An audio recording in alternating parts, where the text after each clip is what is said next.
Good afternoon, all of you. Today I will start the part 1 Hospital Pharmacy. Chapter number 3 Drug Distribution System in Hospitals. What is the meaning of this chapter? तर हॉस्पिटलमध्ये जे drug distribution system आहे त्याच्याबद्दल first point is introduction. The drug distribution system in India is still in the phase of archaeology. In a small hospitals, drugs are obtained from medical store of the hospitals and are supplied to wards, operation theaters, X-rays, and other clinic for treatment of indoor patient, as well as the outdoor patients dispensaries. By Indian system, that is on written requisites slip from wards and theater by nursing staff. Firstly, archaeology means what? The study of human history and prehistory through the excavation of site and the analysis of artifact and other physical remains. Means human history check करणे. तर इंडियामधील जे drug distribution system आणखी आर्चिओलॉजीच्या फेजमध्येच आहे. Then dispensary means what? Room where medicines are prepared and provided, जिथे medicines are prepare केले जातात आणि प्रोव्हाइड पण केले जातात, त्यालाच डिस्पेन्सरी असं म्हणायचं. देन इंडियन सिस्टीम मीन्स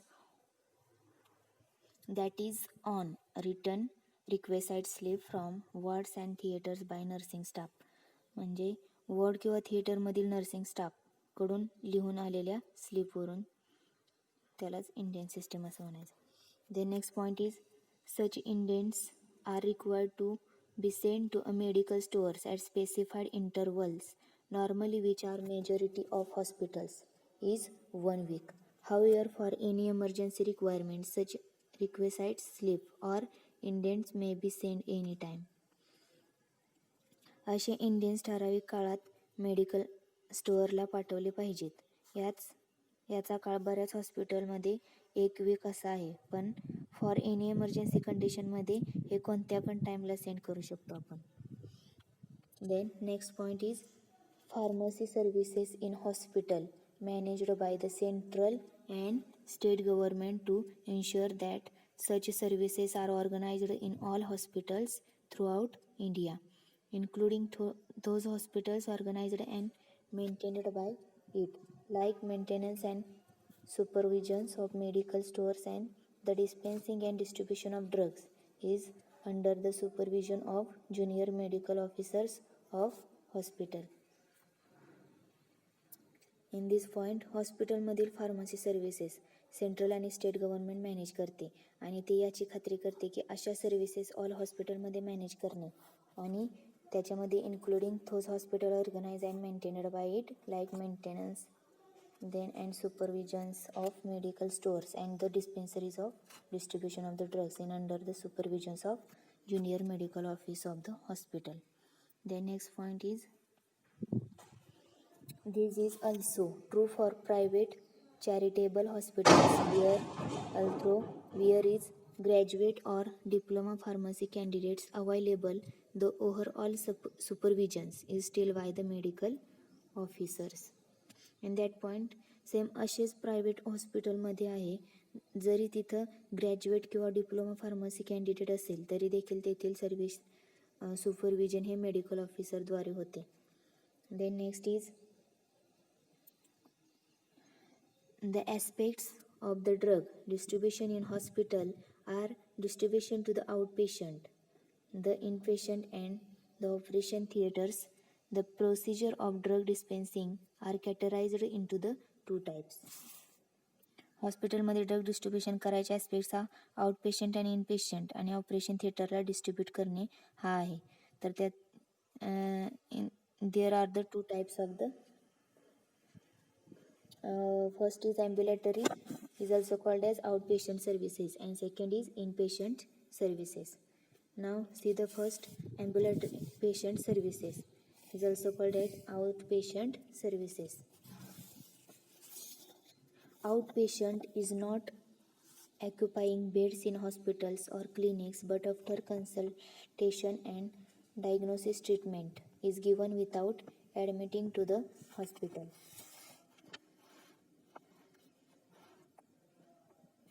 तर आउटडोर पेशंट हा हॉस्पिटलमध्ये ॲडमिट होत नाही, पण कन्सल्टेशन नंतर त्याला ट्रीटमेंट देता येते किंवा आपण देऊ शकतो.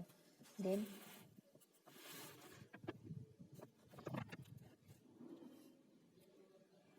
today's hospitals are rendering outpatient services as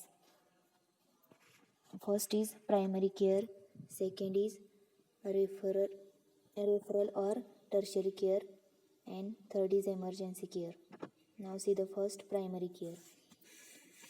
It deals with majority care for daily personal health need. This includes health maintenance. हे आपल्या डेली पर्सनल हेल्थशी रिलेटेड असते. This includes health maintenance. Then next is referral or tertiary care. This is not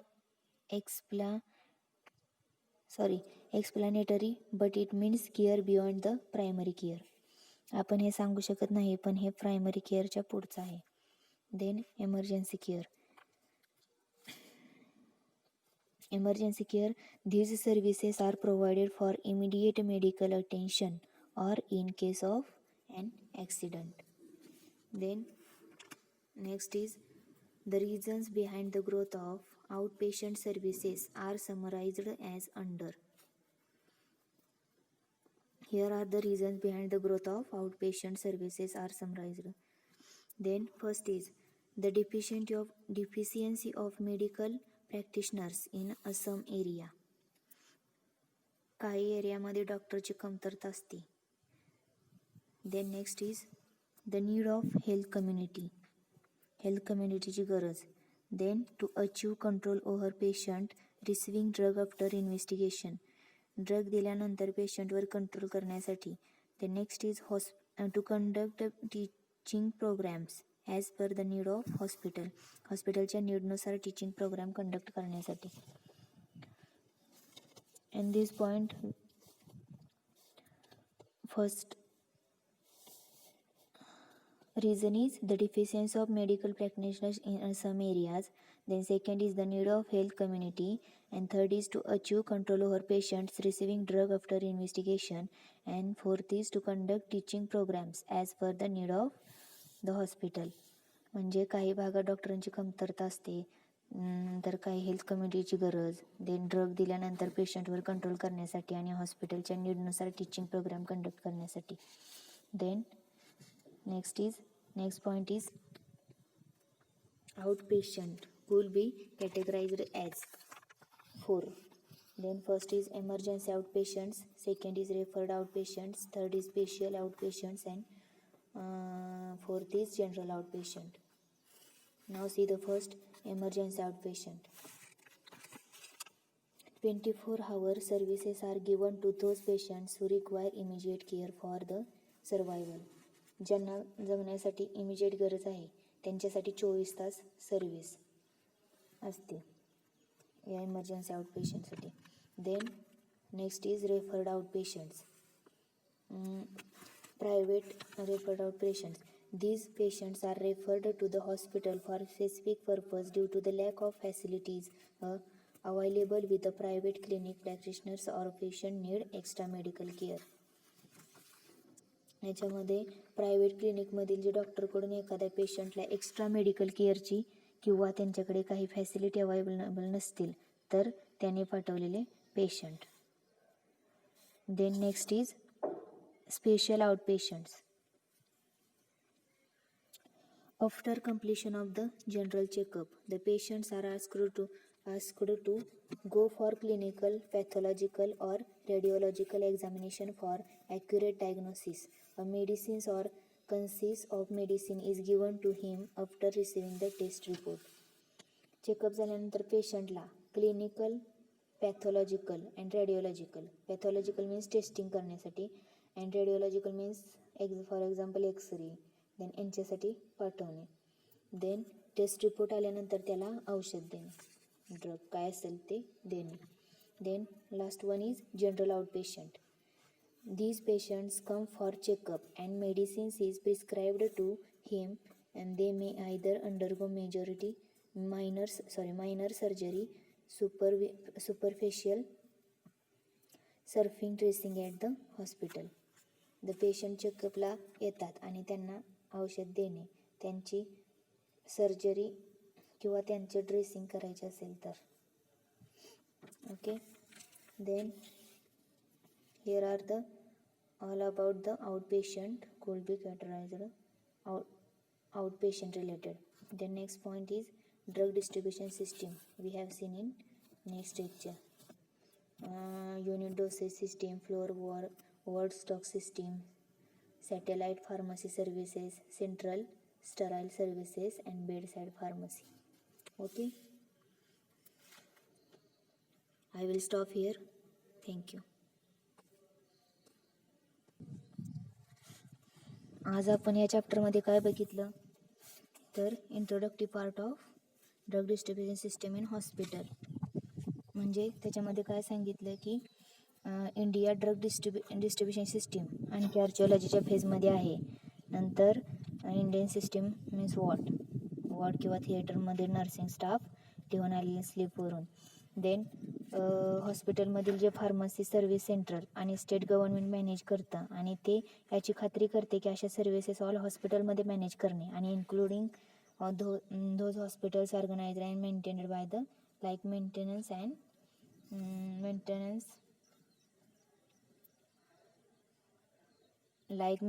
and supervisions of medical store and the dispensaries of distribution of drugs is under the supervisions of junior medical officers of the hospitals. मग त्याच्यामध्ये the procedure of drug dispensing त्याचे procedure ती category 2 आहेत, ambulatory outpatient service and in patient services. म्हणजे ambulatory in पेशंटमध्ये आउटपेशंटमध्ये त्याचे 3 part पडतात, primary care, referred or tertiary care and emergency care.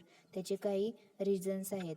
Growth of outpatient services, 4 reasons. The dependence of medical practitioners in some areas, तिथे need of health community. Then achieve control over patient receiving drug after investigation. And last one is to conduct teaching programs as per the need of hospital. And last is outpatient could be categorized as. त्याचे 4 category आहेत.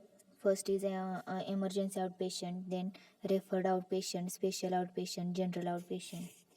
Okay, मग त्या emergency आउटपेशंटमध्ये त्यांनी काय सांगितले की ज्यांना जगण्यासाठी जास्त म्हणजे इमिजिएट गरज असते त्यांच्यासाठी 24 तास सर्व्हिस असते. नंतर प्रायव्हेट डॉक्टरकडून दुसऱ्या रेफर्ड आउटपेशंटमध्ये काय तर प्रायव्हेट डॉक्टरकडून क्लिनिकमधील डॉक्टरकडून एखाद्या पेशंटला एक्स्ट्रा मेडिकल केअरची गरज असेल तर ते पाठवले जातील किंवा फॅसिलिटी अवेलेबल नसतील तर ते केले जातील. देन थर्डमध्ये काय सांगितलं स्पेशल आउटपेशंटमध्ये तर चेकअप झाल्यानंतर पेशंटला क्लिनिकल, पॅथॉलॉजिकल अँड रेडिओलॉजिकल यांच्यासाठी पाठवणे, म्हणजे टेस्टिंग करायला किंवा एक्सरे अशा प्रकारे काय असेल तर. आणि जर टेस्ट रिपोर्ट आल्यानंतर त्याला औषधे देणे, ड्रग काय असेल ते. Then last one is general आउटपेशंटमध्ये काय सांगितलं त्यांनी तर पेशंट चेकअपला येतात आणि त्यांना औषधे देणे किंवा सर्जरी होणार असेल तर त्यांचं ड्रेसिंग करायचं असेल अशा प्रकारे. Okay, you understand all? I will stop here. Thank you.